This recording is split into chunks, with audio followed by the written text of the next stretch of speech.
Hello friends, स्वागत है आपका अपने YouTube channel IT education learner पर। तो दोस्तों, आज की हमारी जो क्लास है वो एमएस वर्ड में पार्ट 2 की क्लास है वो रहने वाली है।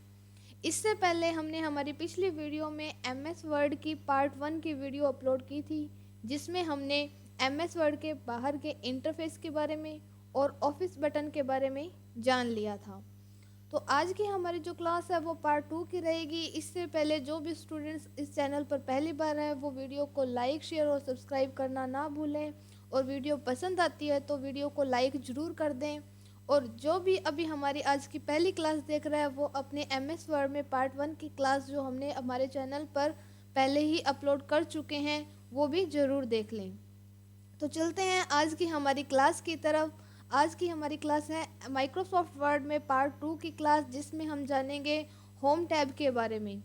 तो सभी स्टूडेंट्स अपने कंप्यूटर्स में क्या है एमएस वर्ड को ओपन कर लेंगे, यानी कि जैसे अभी यहाँ पे हमारा एमएस वर्ड ओपन है तो आपको एमएस वर्ड एक्सेस करना मैंने अपनी पिछली वीडियो में बता ही दिया था कि अपने कंप्यूटर या लैपटॉप में एमएस वर्ड को कैसे एक्सेस किया जाता है, जिसमें मैंने आपको 3 तरीके बताए थे। पहला कि अपने माउस से राइट क्लिक करते हैं तो न्यू ऑप्शन पे जाके माइक्रोसॉफ्ट वर्ड हम विंडो को ओपन कर सकते हैं, या फिर सर्च बटन पर जाकर माइक्रोसॉफ्ट वर्ड हम सर्च कर सकते हैं। और थर्ड हमारा रहेगा window plus R run command open करके उसमें हम विन वर्ड रन कमांड डाल के हमारा जो एमएस वर्ड है वो ओपन कर सकते हैं। तो अभी एमएस वर्ड हमारा ओपन है। इसमें हमने हमारी पिछली वीडियो में माइक्रोसॉफ्ट वर्ड के इंटरफेस के बारे में और ऑफिस बटन के बारे में आपको जानकारी दे दी थी। तो चलते हैं हमारी क्लास की तरफ। आज की हमारी क्लास रहेगी होम टैब, जिसमें हमारे जो रिबन्स हैं उसमें हमें काफ़ी सारे ऑप्शन देखने को मिल रहे हैं। यहाँ पे आप देख सकते हो कि क्लिपबोर्ड है, फ़ॉन्ट है, पैराग्राफ है, स्टाइल है और एडिटिंग है। तो आज हम इन्हीं सब के बारे में जानेंगे। तो यहाँ पे देखिए आपको कर्सर ब्लिंक करता हुआ दिखाई दे रहा है। अब हम अपने वर्क है यहाँ पे शुरू करेंगे।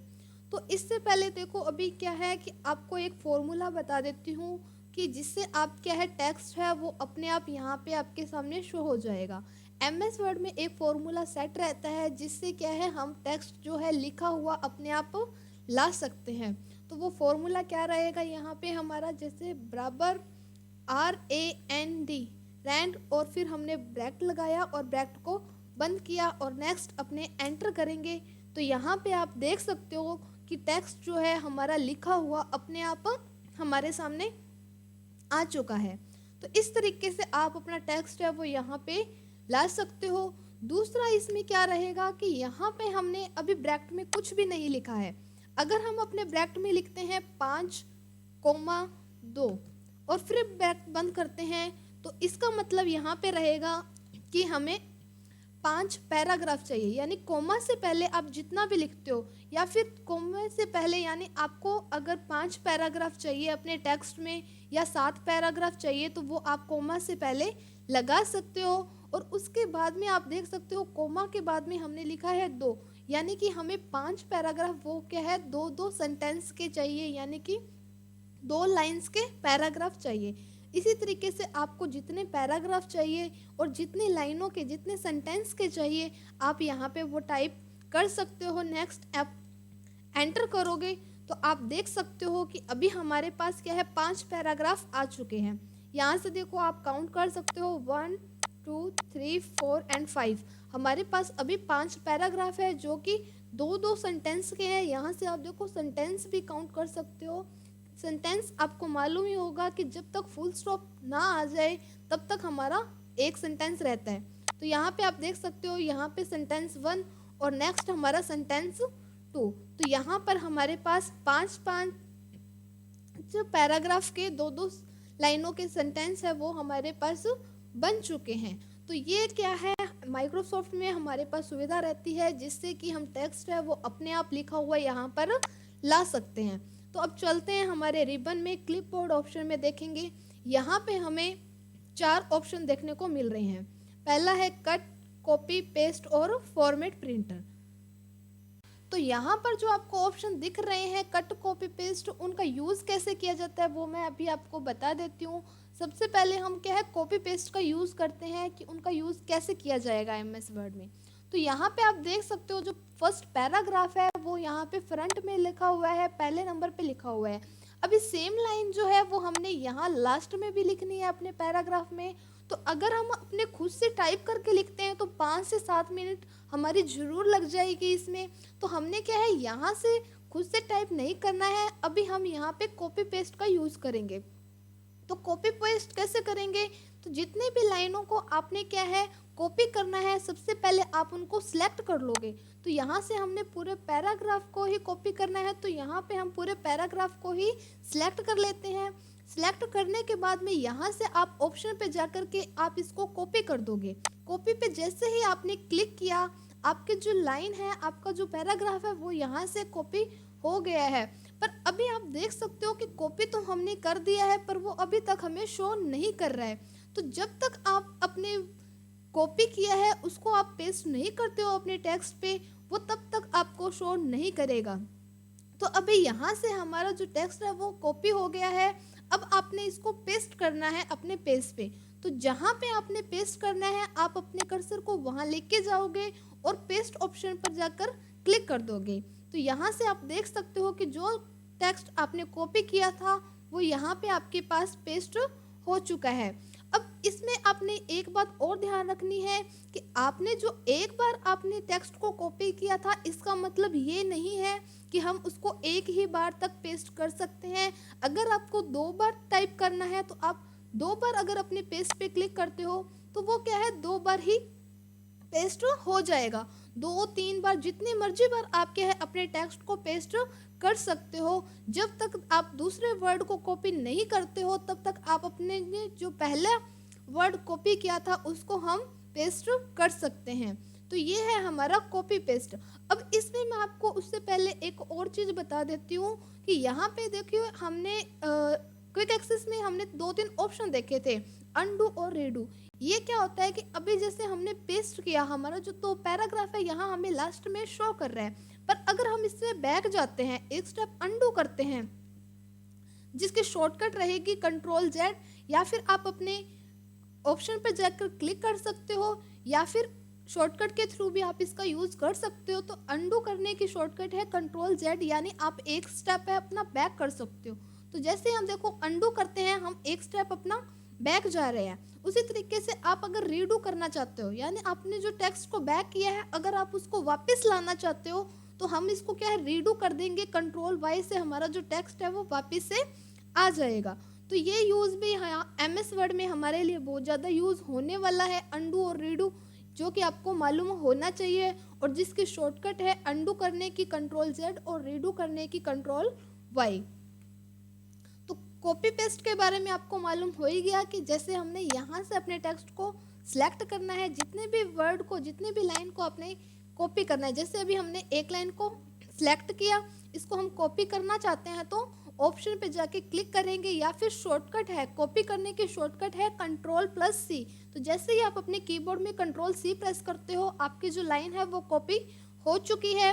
फिर उसके बाद में जहाँ पे आपने अपने टेक्स्ट को पेस्ट करना है कर्सर को वहाँ लेके जाओगे और पेस्ट ऑप्शन पर क्लिक कर दोगे, या फिर इसकी शॉर्टकट है Ctrl+V। अपने कीबोर्ड में जैसे ही आप Ctrl+V प्रेस करते हो आपका टेक्स्ट है वो पेस्ट हो जाएगा।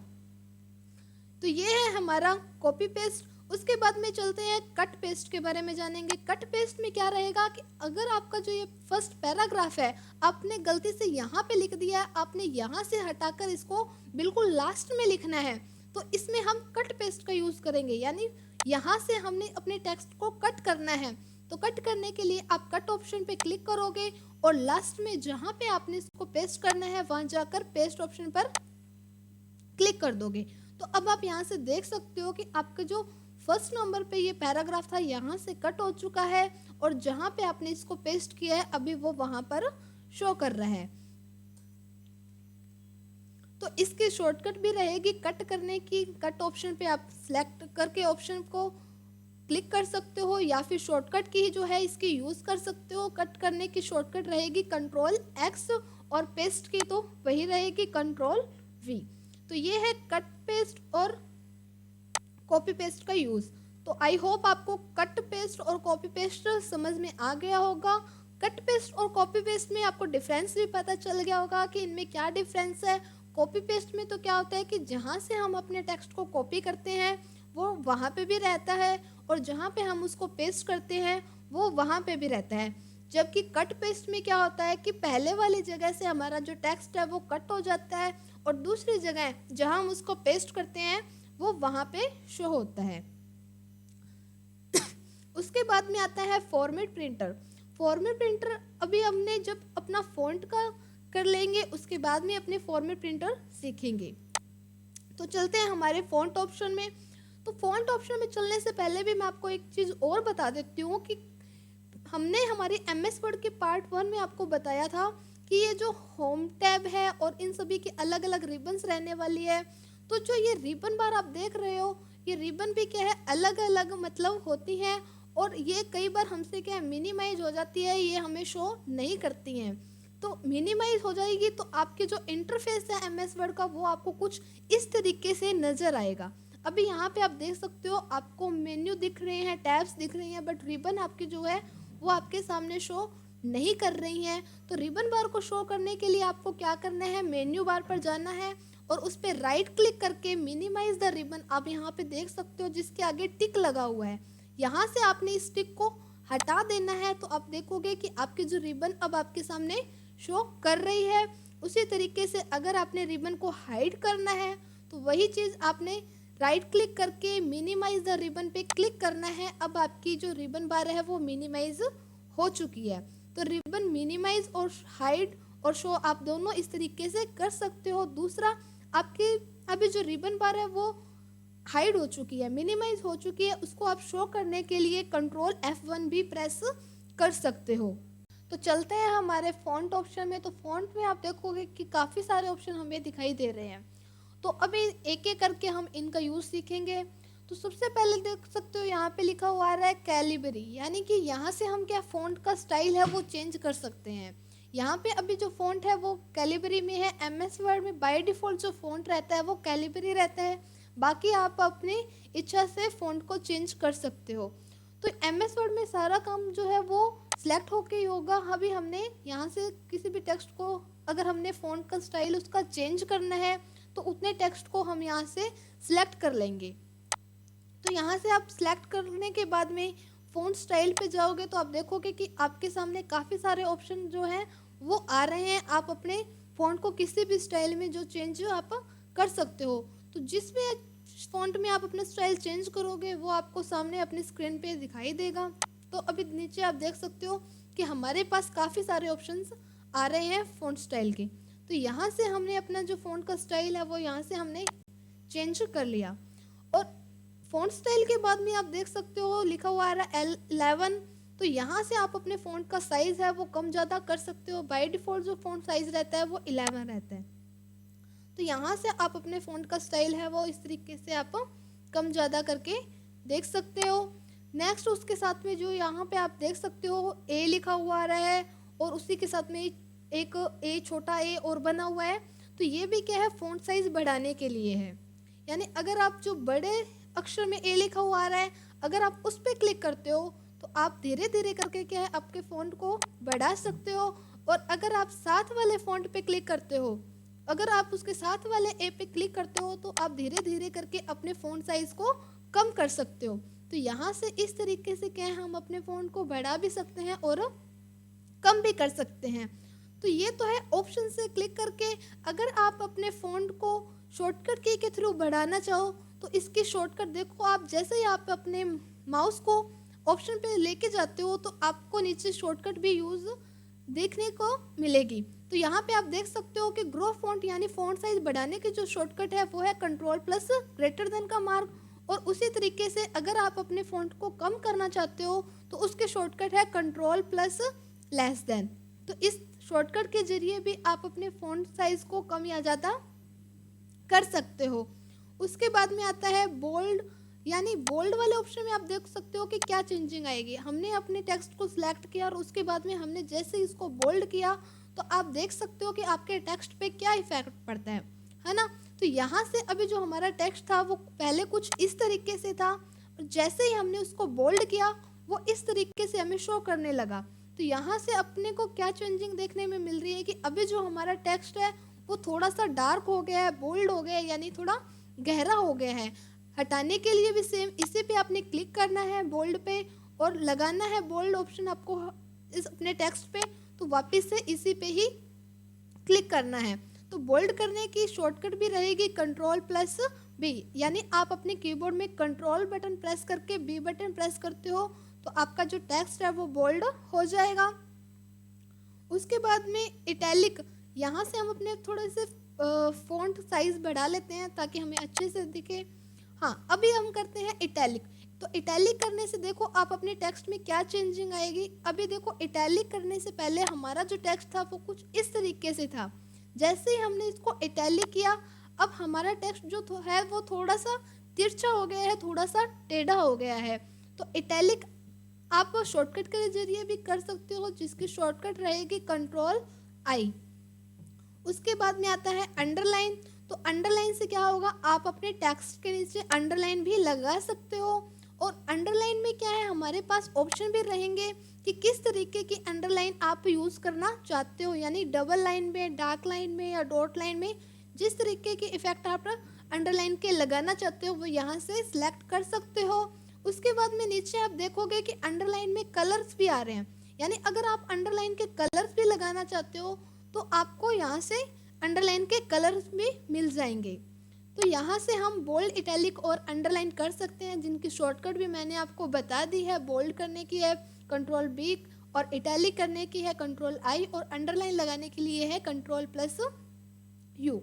उसके बाद में आप देखोगे ऑप्शन आ रहा है स्ट्राइक थ्रो। स्ट्राइक थ्रो का मतलब क्या होएगा, यहाँ पे जैसे आप अपने नोटबुक में कुछ वर्क कर रहे हो, अगर वो गलत हो गया है तो आप उसको क्या है बीच में से लाइन लगा देते हो, उस टेक्स्ट को बीच में से कट कर देते हो। तो सेम चीज यहाँ पे हमने करना है कि अगर हमारा जो टेक्स्ट है वो गलत हो गया है और उसको हम शो करना चाहते हैं तो सिलेक्ट करेंगे और स्ट्राइक थ्रो पे क्लिक करेंगे तो आप देख सकते हो कि आपका जो टेक्स्ट है वो बीच में से लाइन लग गई है।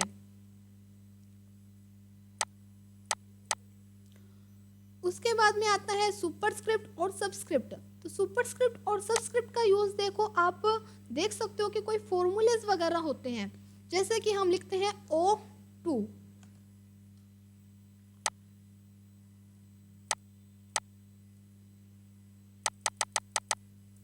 जो ये O2 लिखा है, अब इस 2 को हमने क्या है कुछ O के नीचे लिखना है, तो हम इसको सिलेक्ट करेंगे और सबस्क्रिप्ट पे क्लिक करेंगे। तो आप देख सकते हो जो O2 ये ऑक्सीजन का जो रहता है वो 2 थोड़ा इस तरीके से लिखा हुआ आएगा, या फिर जो फॉर्मूलेस में रहता है कुछ हमने इस तरीके से लिखना होता है, तो वो हम सबस्क्रिप्ट करके इसको लिख सकते हैं।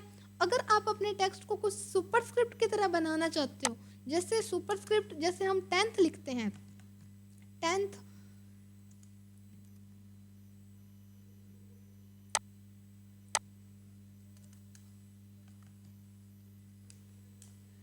में जो है TH जो है वो थोड़ा सा ऊपर रहता है 10 के, तो वो आप इस पे क्लिक करोगे तो यहाँ पे आप देख सकते हो वो हमें कुछ इस तरीके से शो करेगा। तो इसी तरीके से आप सुपरस्क्रिप्ट और सबस्क्रिप्ट का यूज है वो कर सकते हो।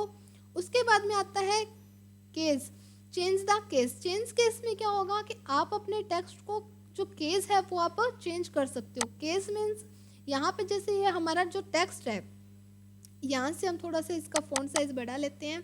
हाँ, तो अभी जो हमारा ये टेक्स्ट है वो सेंटेंस केस में है। सेंटेंस केस मतलब जो कोई भी अक्षर है, कोई भी लाइन है, उसका पहला अक्षर क्या है बड़ा रहेगा, और जब तक लाइन खत्म नहीं हो जाती तब तक वो क्या है अक्षर छोटे ही रहेंगे। तो ये अभी हमारा जो केस है वो सेंटेंस केस में है, पर यहाँ से हम अपने सेंटेंस केस का चेंज कर सकते हैं। सेंटेंस केस के अलावा अपने टेक्स्ट को लोअर केस में कर सकते हैं, यानी अगर आपने सभी अक्षरों को छोटा रखना है तो आप लोअर केस यूज़ करेंगे। अगर आपने सभी अक्षरों को बड़े अक्षरों में लिखना है तो यहाँ से देखो, जैसे ही हमने अपर केस पे क्लिक किया था, हमारा जो टेक्स्ट है, वर्ड है, वो सभी के हैं बड़े अक्षरों में शो कर रहे हैं। और उसी तरीके से कैपिटलाइज ईच वर्ड करने से आप देखोगे कि आपके जो हर वर्ड का पहला अक्षर है वो बड़ा हो जाएगा, कैपिटल में हो जाएगा। तो इसी तरीके से आप क्या है केस है वो चेंज कर सकते हो। उसके बाद में इसके साथ में ऑप्शन आता है हाईलाइटिंग, यानी आप अपने टेक्स्ट को हाईलाइट करना चाहते हो तो आप उसको सिलेक्ट करोगे और हाईलाइट ऑप्शन पे जाओगे तो आप यहाँ से जो कलर चूज़ करोगे आपका जो टेक्स्ट है वो उसी कलर में हाईलाइट हो जाएगा। उसके बाद में साथ में आता है option font colour. Font colour means क्या रहेगा कि अभी देखिए हमने हाईलाइट किया था, तो हाईलाइट करने से हमारे फ़ॉन्ट के कलर में तो कोई चेंजिंग नहीं आई है, फ़ॉन्ट का कलर तो हमारा वही ब्लैक ही है। अगर हमने फ़ॉन्ट का कलर चेंज करना है यानी अपने टेक्स्ट का कलर चेंज करना है तो हम यहाँ से फ़ॉन्ट कलर ऑप्शन पे जाएंगे और फ़ॉन्ट यहाँ से जो भी कलर चूज़ करेंगे फ़ॉन्ट का उसी कलर में हमारा जो फ़ॉन्ट है वो हमें शो होगा। तो यहाँ से आप देख सकते हो अभी हमारा फ़ॉन्ट का कलर है वो चेंज हो गया है।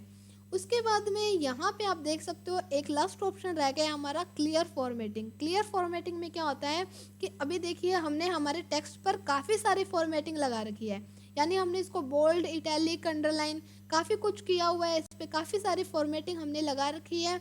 अब हमने हमारी सारी फॉर्मेटिंग को हटाना है और हमारा जो टेक्स्ट पहले था बिल्कुल वैसे का वैसा ही इसको बनाना है। तो अभी हम क्या करेंगे, इस पूरे टेक्स्ट को सिलेक्ट करेंगे। तो अगर आपके पेज पर जितना भी लिखा हुआ है, कोई पिक्चर है, कुछ टेक्स्ट है, अगर आपने पूरे को सिलेक्ट करना है तो उसकी शॉर्टकट रहती है कंट्रोल ए।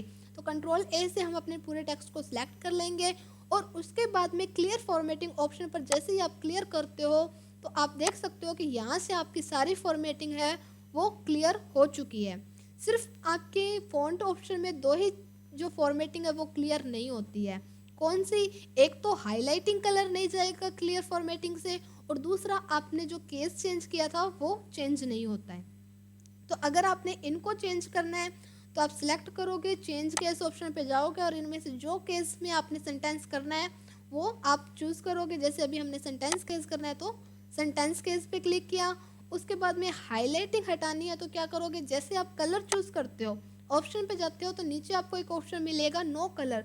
तो नो कलर पे जैसे ही आप क्लिक करते हो तो आपकी फॉर्मेटिंग वो सारी क्लियर हो जाएगी, हाईलाइटिंग पे यहाँ से क्लियर है वो हो जाएगी। तो अभी हमारे फ़ॉन्ट में भी सभी ऑप्शन हो चुके हैं, क्लियर फॉर्मेटिंग का यूज़ भी आपको मालूम हो ही गया है। तो अभी देखिए क्लिपबोर्ड में हमारा एक ऑप्शन रहता था फॉर्मेट प्रिंटर। फॉर्मेट प्रिंटर का यूज़ देखिए क्या होगा कि जैसे अभी हमने इस लाइन पे काफ़ी सारी फॉर्मेटिंग कर रखी है, यानी इसको हमने बोल्ड किया हुआ है, इटैलिक किया हुआ है, अंडरलाइन, और इसको हमने हाईलाइट भी किया हुआ है। इसका हमने फ़ॉन्ट कलर भी चेंज कर रखा है, यहाँ से हमने इसका फ़ॉन्ट कलर भी चेंज कर दिया और यहाँ से हमने इसका फ़ॉन्ट का साइज़ भी बढ़ा रखा है। तो काफ़ी सारी फॉर्मेटिंग करने के बाद में ये जो हमारा टेक्स्ट है वो हमें कुछ इस तरीके से नज़र आ रहा है। तो जो फॉर्मेटिंग हमने इन टेक्स्ट पे की है सेम फॉर्मेटिंग क्या है हमने इस पैराग्राफ पे भी लगानी है, यानी कि सेम ही कलर में हमने इसको भी हाईलाइट करना है, सेम कलर से हमने इसको फ़ॉन्ट चेंज करना है। जितना इसका साइज़ बढ़ाया था हमने उतना ही इस टेक्स्ट का साइज़ हमने बड़ा करना है। तो सेम फॉर्मेटिंग यही लगानी है, यानी एक एक करके हम वापस से इस पर अप्लाई करेंगे तो हमें काफ़ी टाइम लगेगा। तो अभी हम यहाँ से क्या करेंगे, यहाँ से हम इसको इतना सा सिलेक्ट कर लेते हैं और फॉर्मेट पेंटर पर जैसे ही आप क्लिक करोगे तो अभी आप देखोगे आपका जो माउस पॉइंटर है वो आपको कुछ इस तरीके से पेंट ब्रश में आपको तैयार हुआ नज़र आएगा।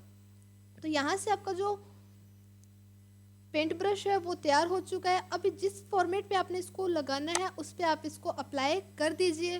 तो जैसे आप इस पर लगाओगे तो आप देख सकते हो कि सेम फॉर्मेट में हमें ये भी मिल गया है, यानी जिस कलर में वो पहले वाला टेक्स्ट हमारा हाईलाइट था, फॉन्ट जिस कलर में चेंज था, सेम फॉर्मेटिंग हमारी दूसरे टेक्स्ट पर भी लग गई है।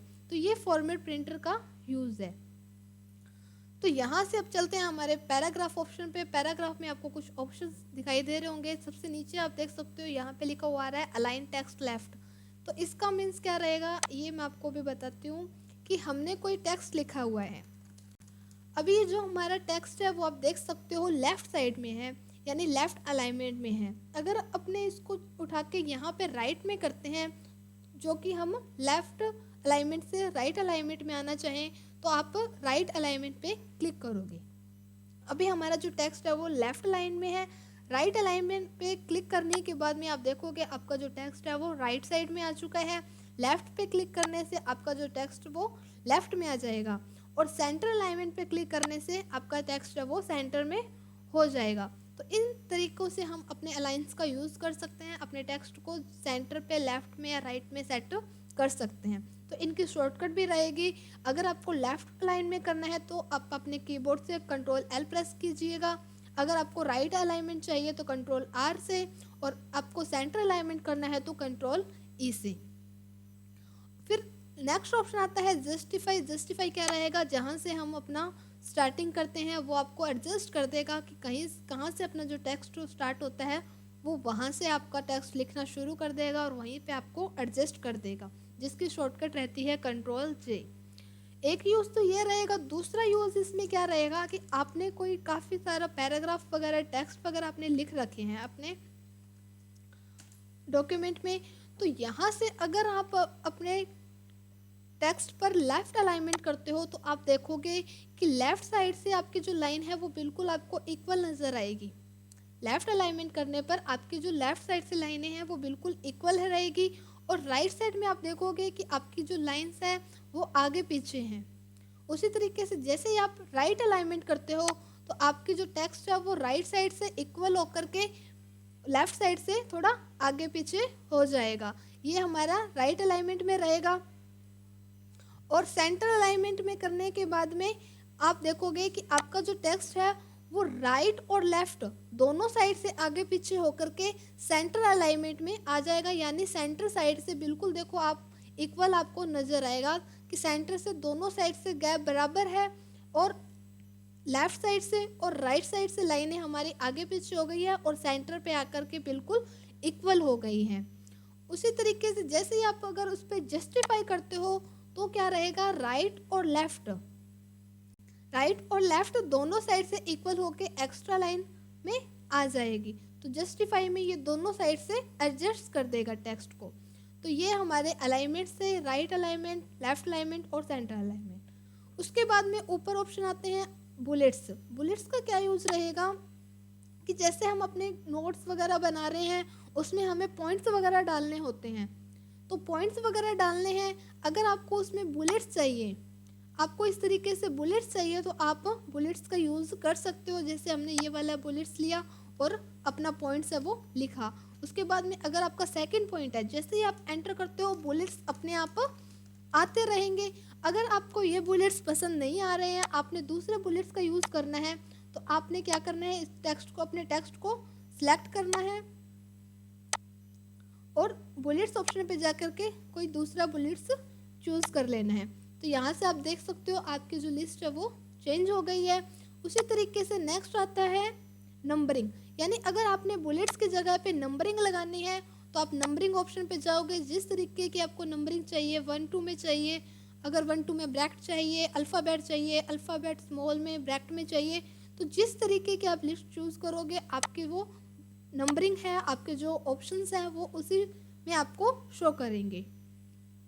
तो यहाँ से हम बुलेट्स और नंबरिंग चूज़ कर सकते हैं। थर्ड ऑप्शन आता है multi level list. Multi level list में क्या होता है कि हम अपने पॉइंट्स के पॉइंट्स बना सकते हैं, यानी कि सब हेडिंग्स डाल सकते हैं। जैसे हम अपने नोट्स वगैरह बना रहे हैं, कुछ टेक्स्ट लिख रहे हैं, अगर उसका हमने पहला पॉइंट लिखा, अगर उस पहले पॉइंट के भी आगे कोई पॉइंट्स हैं तो हमें वो लिस्ट बनानी है, तो उसमें क्या है, हम मल्टी लेवल लिस्ट का यूज़ करेंगे। तो मल्टी लेवल लिस्ट का यूज़ कैसे होता है वो अभी मैं आपको बताती हूँ। मल्टी लेवल लिस्ट पे आप जाओगे तो यहाँ से आप देख सकते हो कि हेडिंग्स, सब हेडिंग्स आपको नज़र आ रही है। आपने ये वाली लिस्ट को सिलेक्ट किया, अभी आपका पहला पॉइंट आ रहा है, तो यहाँ पे आपने जैसे ही अपना पहला पॉइंट टाइप किया और एंटर करके नेक्स्ट ऑप्शन पे आते हो, तो यहाँ से अगर आपके पॉइंट का दूसरा पॉइंट है तो आप इसी में एंटर टाइप कर दोगे।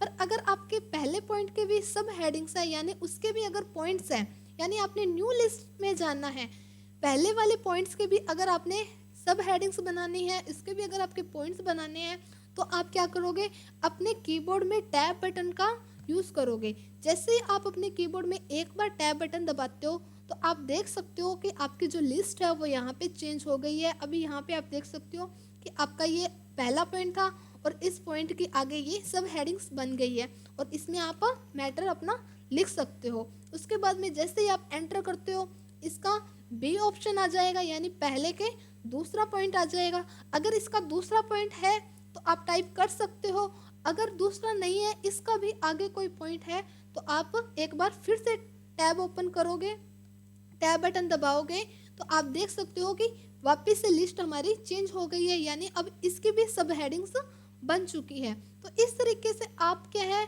अपनी मल्टी लेवल लिस्ट में 9 सब हेडिंग्स का यूज़ कर सकते हो, यानी 9 पॉइंट्स के पॉइंट्स आप बना सकते हो। उसमें आपको क्या करना है, अगर आप अपनी लिस्ट को चेंज करना चाहते हो, यानी कि कोई न्यू ऑप्शन लेना चाहते हो, नया ऑप्शन लेना चाहते हो, तो आपने एक बार एंटर करना है, और अगर आपने नई हेडिंग में जाना है तो अपने कीबोर्ड में टैब प्रेस करना है और आपकी नई हेडिंग बन जाएगी। पर अगर आपने अपने पुराने वाली हेडिंग में जाना है, मतलब कि यहाँ से हमने अब हमारे वापस से इसके दूसरे ऑप्शन पर जाना है, दूसरे पॉइंट पर जाना है, तो हम किसका यूज़ करेंगे।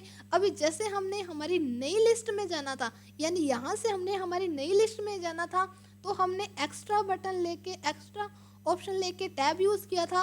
उसी तरीके से अगर हम नई हेडिंग्स में हैं, हमने हमारी पुराने वाली हेडिंग में वापस जाना है, तो हम क्या करेंगे, तब हम एंटर ऑप्शन का यूज़ करेंगे, तब हम टैब का यूज़ नहीं करना है, फिर हमने एंटर ऑप्शन यूज़ करना है। अब यहाँ से हमने जितने स्टेप वापस बैक जाना है, यहाँ से मतलब आप देख सकते हो कि अभी हम 1 स्टेप, 2 स्टेप और 3 स्टेप, यानी अपने पहले वाले पॉइंट से 3 स्टेप दूर है, तो हमने अपने कीबोर्ड में 3 बार एंटर बटन प्रेस करना है। अभी आप देख सकते हो कि आप अपने पुराने वाले ऑप्शन पर वापस से आ गए हो, और इस तरीके से आप इनका यूज़ है वो कर सकते हो। यानी अगर आपने अपनी लिस्ट को पहले अगर नए पॉइंट्स डालने हैं, तो आपने एंटर करके, एक बार एंटर करके अपने टैब यूज़ करना है, और अगर आप नए वाले ऑप्शन पर हो, आपने पुराने वाले ऑप्शन में वापस से जाना है, तब आप एंटर बटन का यूज़ करोगे। तो इस तरीके से हम मल्टी लेवल लिस्ट का यूज़ कर सकते हैं, और मल्टी लेवल लिस्ट में हम 9 सब हेडिंग्स है वो बना सकते हैं। उसके बाद में आता है यहाँ पे इंक्रीज और डिक्रीज। इंक्रीज और डिक्रीज का क्या यूज़ रहेगा, जैसे अभी हमने देखा था कि अगर हम लेफ्ट अलाइनमेंट, राइट अलाइनमेंट करते हैं, तो या तो लेफ्ट अलाइनमेंट करने से टेक्स्ट के बिल्कुल पेज के बिल्कुल लेफ्ट में आ जाते हैं, राइट अलाइनमेंट करते हैं तो बिल्कुल राइट में हो जाते हैं, और सेंटर अलाइनमेंट करने से बिल्कुल सेंटर में आ जाते हैं।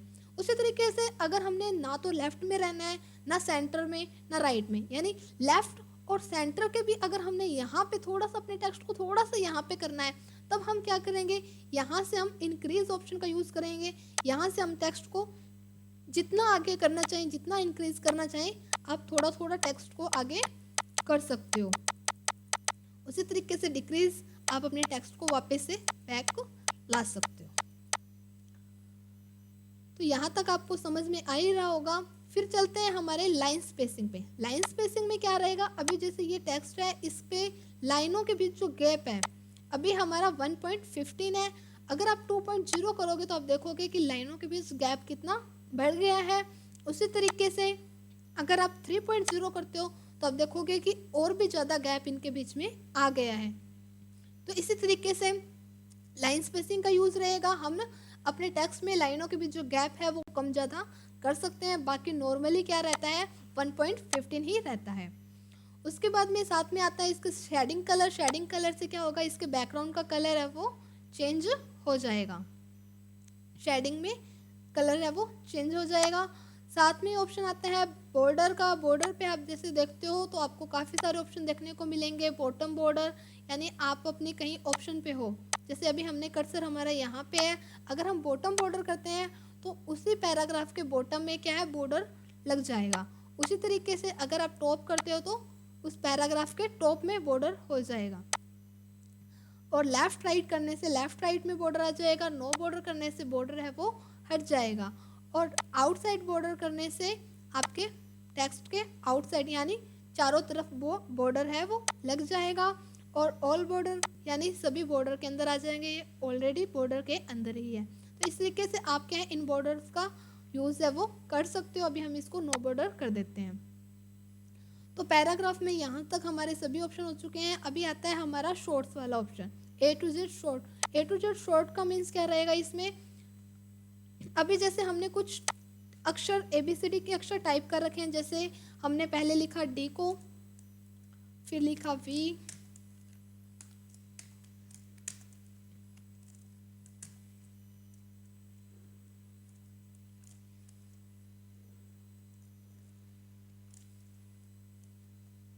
तो इस तरीके से कुछ हमने ABCD के अक्षर है वो आगे पीछे लिख रखे हैं, यानी कि मतलब अल्फ़ाबेट के अकॉर्डिंग देखें तो सबसे पहले A आना चाहिए, फिर B C D और लास्ट में क्या है Z आना चाहिए। पर अभी हमने जो हमारे जो वर्ड हैं वो हमने थोड़े आगे पीछे लिख दिए हैं। तो अगर हम इनको शॉर्ट करना चाहें तो इनको अपने शॉर्ट कैसे करेंगे, पूरे को सिलेक्ट करना है और शॉर्ट वाले ऑप्शन पे जाना है। शॉर्ट वाले ऑप्शन पे जाने के बाद में आपने यहाँ से क्या करना है, शॉर्ट बाय पैराग्राफ नहीं करना है, यहाँ पे आपने ऑप्शन पे क्लिक करके आपको फील्ड 1 करना है। जैसे ही आप फील्ड 1 करते हो और ओके करते हो तो आप देख सकते हो कि आपका जो टेक्स्ट है वो अल्फ़ाबेट में शॉर्ट हो गए हैं, यानी पहले ACD और लास्ट में Z। तो इस तरीके से आप अपने टेक्स्ट को क्या है शॉर्ट कर सकते हो।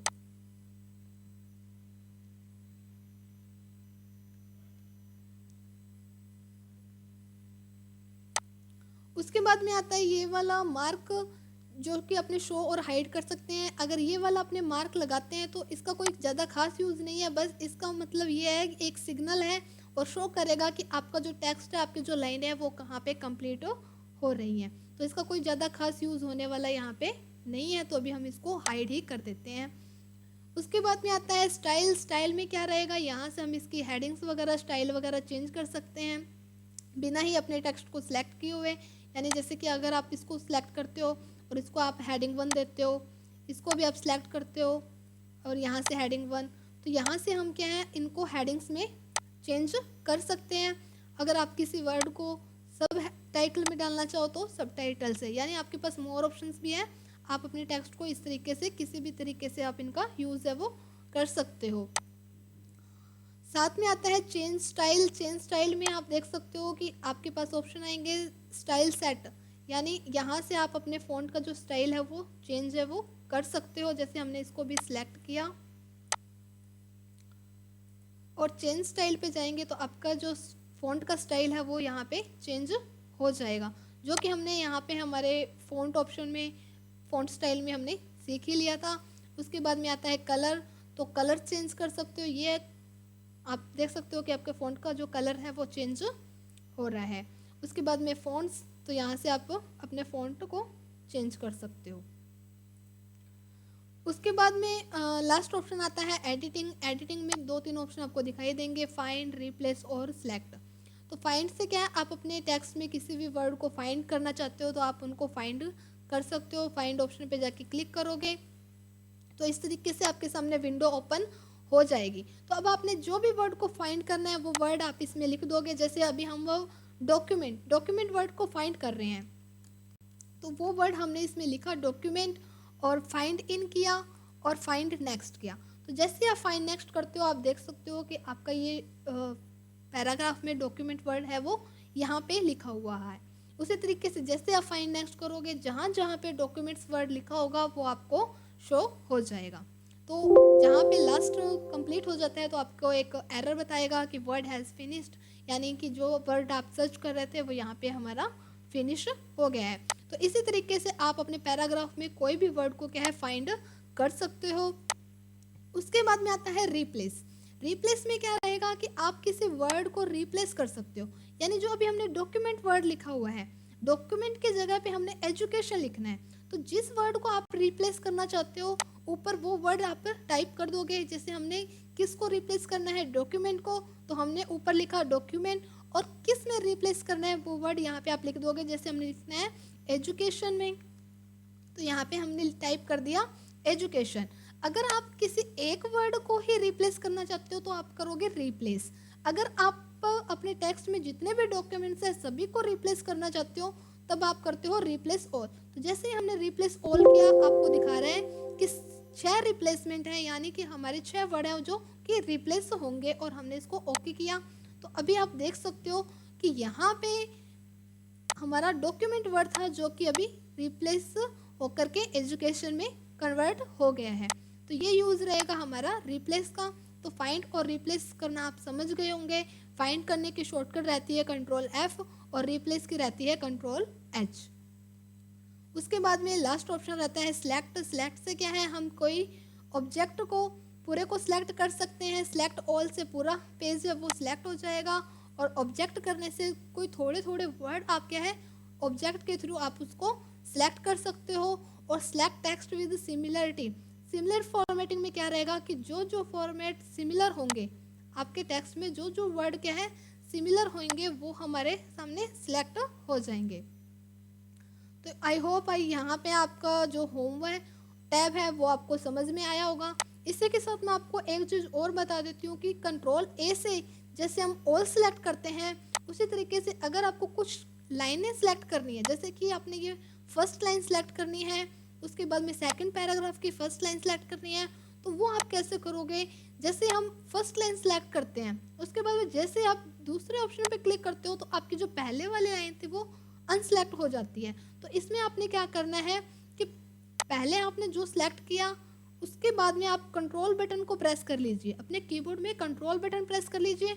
उसके बाद में जितना भी आपने सेलेक्ट करना है वो धीरे धीरे आप अपना सिलेक्ट करते रहिए, तो सारा ही आपका जो टेक्स्ट है वो सिलेक्ट हो जाएगा।